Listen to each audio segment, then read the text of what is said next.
All right, this is our interview setup. We're doing audio straight to camera. We are double diffusing light, so through the softbox, through a 5-in-1 diffuser, and then I needed a little bit more punch. So we have the 60D on 36%, and this is our frame. Very happy with it. We're just gonna monitor the weather outside, make sure it doesn't get too crazy. If it does, we can pull down a few blinds and adjust the ND and light intensity. All right, so the clouds are moving in and out, and the benefit of the FX6 is that the variable ND allows you to make minute adjustments rather than on the C70 where you have two-stop NDs. So right now, my main issue is the sky. I don't want it to burn out. So right here, you can see it's getting very close. So if I just add a little bit of ND, you can see it turns to yellow, turns to green, and it's just a simple roll. And that is making the image so much easier to work with, to expose. There we go. And then, yeah, I like the smile at the end. Just maintain eye contact right at the end. Gotcha. So here we go. And 3, 2. This shoot was put together very quickly. I got an email a few days ago saying we found your website, and that must have been from Production Hub because my website does not have good SEO. So they must have been looking for camera operators. And even though I put my location as Orlando, this shoot is in Tampa. That's it. Easy enough. It's just that window. So the sun's coming out a little too hot and the sky's blowing out. So we're taking the softbox off and then just punching both of these lights through diffusion, which is raising the exposure up a bit. So it's showing red here, but if we look at the scopes, the waveform, it's not quite peaking. So there should be some detail, but that's the problem with these overcast skies, is there's just barely any detail to begin with. So you really have to have an insane amount of output to be able to balance it. But it's not the important thing. So I'm okay with it being close to peaking. The important part is the skin tones. This teleprompter is okay. It's not the best, and I really don't like how it's a lens mount, which makes it easy to put on, but when you're putting a bigger, heavier iPad, it can actually pull down on the lens, and since it's a new lens, I don't want to do that at all. So I'm going to return this, and if I do need to get a teleprompter in the future, I'll just do a dual rail system and have all the weight be here and take the stress off of the actual lens mount.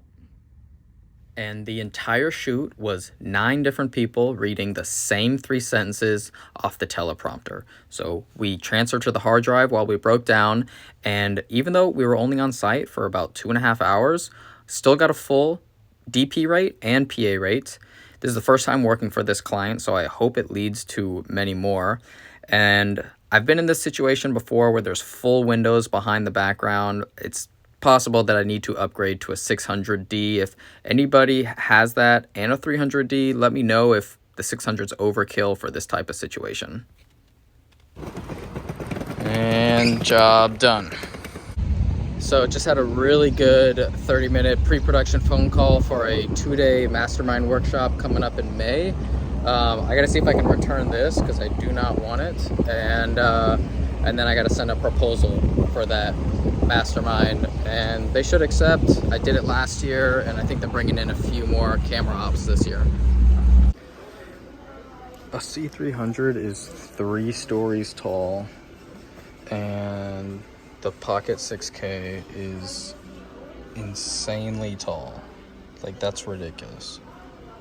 So they took the item back, that's great, but on that call, we were talking about 1080 versus 4K because I'm going to be filming the whole day, and the producer wanted 4K for the ability to crop in, cut for social, and I let him know one of the limitations of the FX6 is that it has a very low data rate in 1080. I think you can go to 35 megabits per second, but then once you go up to into 4K, it's much higher. I think it's like 150. It's enough to make a massive difference for Dropbox upload times, transfer times in general. So we decided that since the FX6 is so new and the sensor's so clean, 1080 on that camera can allow for more scale and crop in possibilities than we previously did on C100s and FS5s, and that way there's no data size issues and the image still looks good.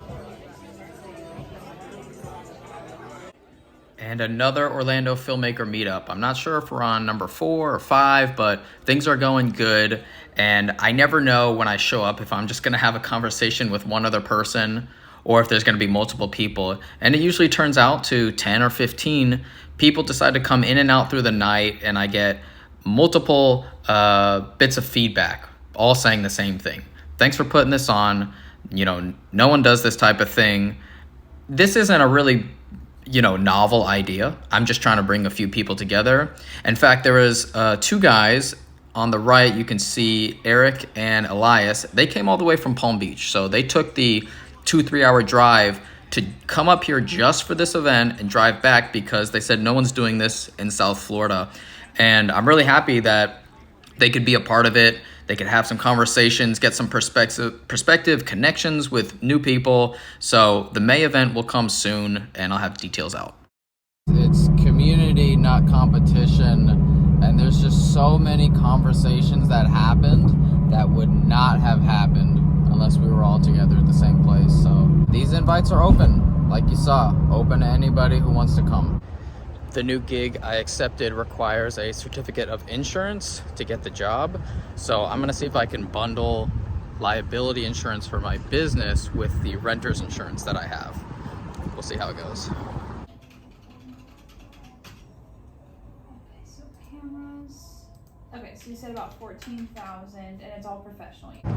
That was really simple. It took like 15 minutes. So I have a personal articles policy for, even though it's business equipment, and then I have liability insurance. So they emailed me the certificate of insurance, the COI, so I can give that to my client and get approved for that job, which is in a few days. And it seemed like the coverage was pretty good. If I do have a claim, we'll see if they actually pay out, but that was pretty painless. I'd also like to give a huge shout out to obviously the cranky cameraman, Morefield Visuals, and also Joel Gabrielson, because they have been doing some vlogs as well. Cranky definitely deserves his credit, and I love that my YouTube feed is just filled with iPhone videography vlogs. There's zero barrier to entry anymore, and the information being shared from different people, different perspectives, different parts of the country, different parts of the world, different types of jobs, that information overflow is just so beneficial. So everybody keep making vlogs. All right, I've never 3D printed before. Let's see if this works. He is coming in, and since we did that Neo the other day, I've got an actual... I got 4 of them, and basically the new casters, the new wheels are gonna thread in through here, which the original Olympia XL cart does not have threads. It's a locking thing, and that way if you want to get new casters, most of them are threads, so this is going to be the adapting piece that allows a threaded stem to go in here, and then this part goes into the cart legs. Had someone reach out to me on Instagram, so we're gonna meet up for a quick beer. I think they're in South Florida area, so just good to know different people in different places. Gene from Created Media Group was up here in Orlando doing some corporate work, and I can't always meet up with the people who reach out to me, but had some availability today, which was really nice to get some authentic, genuine conversation in without any underlying motive of will you hire me or how much do you charge. I'm happy to give away all those details in a paid consultation call, but when you're just meeting with someone else who's, you know, near the same creative level, it's cool just to hear how are they running their business and what's working for them, and you can share your ideas too. And you know, he found me because of the vlog channel, and I heard something recently from Luke Forsyth, and it was the exact same way that I started this YouTube channel. I found myself not working very much at all in the beginning. That lull is what actually led me to starting this YouTube channel, which eventually turned into something bigger than I ever imagined and got me connected to a bunch of people. When you're a creator and there's a void of time to fill, you naturally find yourself wanting to create something. So that happened for me with creating this vlog. Same thing for Luke. If you don't know his channel, he's a very experienced documentary filmmaker. I highly recommend checking him out. And just on a high note, the $100 minimum payout for my YouTube AdSense from Google finally paid out. Made $155, so that's $50 a month, and I get about the same $50 a month from my Amazon links. And just for the novelty of it, I think I'm going to take that money and invest it in Amazon stock and Google stock. Essentially, they're paying me to invest in them. So that'll go into the Roth IRA. That's the thing I have for retirement. And that's a wrap to this week. I worked 4 days in April. May couldn't be more booked. I have corporate jobs, travel jobs, filmmaker meetup. So if you'd like to book a consultation call, just hit me an email. There's some videos on the side here, and I'll see you guys in the next one.